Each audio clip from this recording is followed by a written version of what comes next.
Saya cuma orang Melayu. Tak lebih, tak kurang. Saya orang Melayu. Ada yang kata saya ni, tuk saya Iskandar Kuti.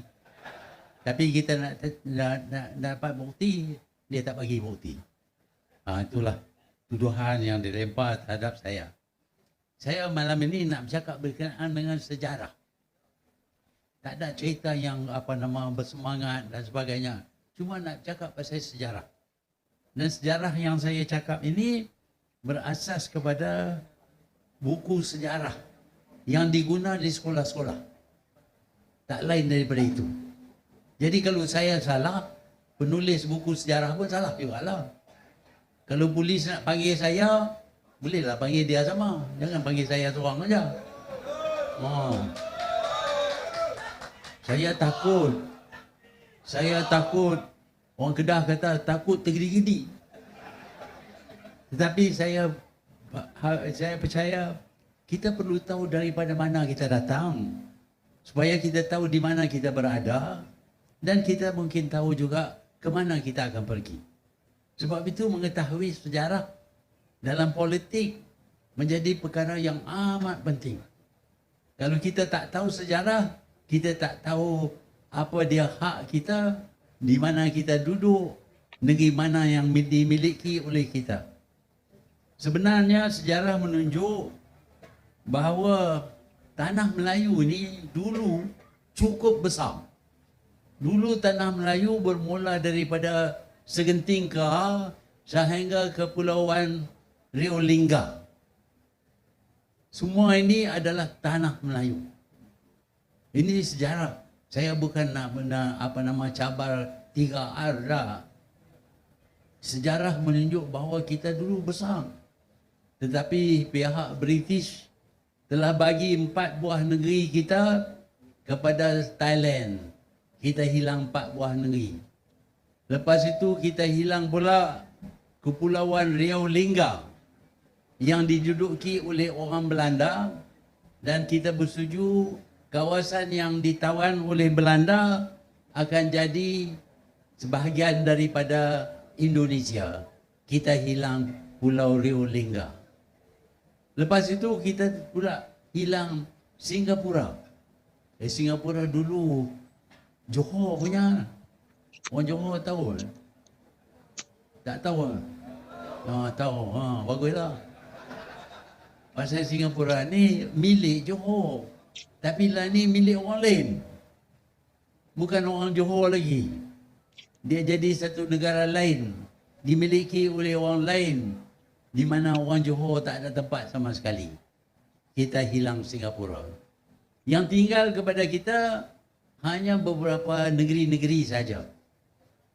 Kedah, Perlis, Kelantan, Terengganu, Perak, Selangor, Negeri Sembilan, Pahang, Johor, Melaka, Pulau Pinang. Itu saja yang tinggal kepada kita. Tetapi baru-baru ni saya dengar ada orang kata tak ada lagi dah tanah Melayu. Ini semua milik orang lain. Saya tak boleh bersetuju lah. Ini tanah air kita. Ini tanah Melayu. Janganlah kita bagi kepada orang lain. Tetapi ada pihak yang lawan di sini, Pakatan Harapan, yang nak bagi negeri-negeri Melayu ini kepada orang lain. Jadi bila bagi, orang Melayu tak ada negeri lah. Johor pun tak ada. Itulah pendapat mereka. Saya tak bersetuju. Sebab tu saya minta supaya janganlah kita sokong Pakatan Harapan ini. Kerana dia nak bagi negeri kita kepada orang lain. Negeri Melayu, tanah Melayu tinggal sikit saja. Dah hilang 4 buah negeri di utara. Dah hilang Pulau Rio Lingga. Dah hilang Singapura.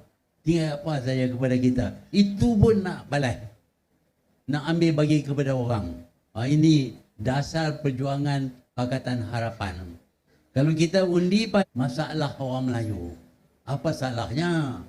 Cuma nak cakap pasal masalah orang Melayu. Kita bukan nak sentuh orang lain. Sekarang ini tak boleh cakap pasal Melayu. Itu racist. Itu tumpu kepada bangsa. Kita orang Melayu tak boleh cakap pasal bangsa kita. Kalau kita tak boleh cakap pasal bangsa kita, siapa nak cakap? Penyangah lah nak cakap. Sebab itu saya berpendapat bahawa dakwaan kononnya kita tak boleh bercakap berkenaan 3R ini tidak ikut undang-undang negara. Ini kononnya diisytihar oleh Perdana Menteri. Saya sihat perlembagaan, saya baca perlembagaan berkali-kali nak cari dalam perlembagaan itu apakah Perdana Menteri boleh buat undang-undang. Tak ada. Yang boleh buat undang-undang adalah Dewan Rakyat. Sebab itu kalau dia nak kata kita tak boleh bercakap berkenaan dengan 3R, dia patut bawa perkara itu kepada Dewan Rakyat untuk dibahas. Kalau Dewan Rakyat bersetuju, Dewan Negara bersetuju, kalau Agung tanda tangan, baru jadi undang-undang.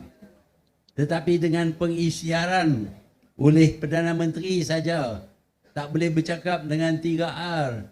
Ini tidak mengikut aturan-peraturan yang ada dalam perlembagaan kita.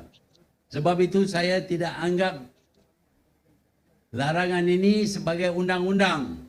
Saya nak bercakap berkenaan dengan bangsa saya, berkenaan dengan agama saya, berkenaan dengan raja saya. Itu hak saya.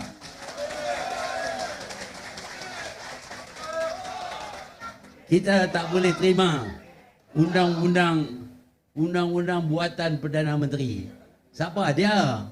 Masa saya dulu nak buat undang-undang pun kena buat melalui kabinet, melalui Dewan Rakyat. Dapat tanda tangan baru jadi undang-undang. Ini dengan mudahnya Perdana Menteri kata tak boleh bercakap dengan 3R. Nak tutup mulut kita. Apa hak dia? Nak tutup mulut kita. Tetapi saya tahulah dia boleh arah polis suruh buat soal saya. Polis dah tahu soal saya 9 kali dah. Tak apalah, kita duk bilang lah. 10, 11, 12. Tapi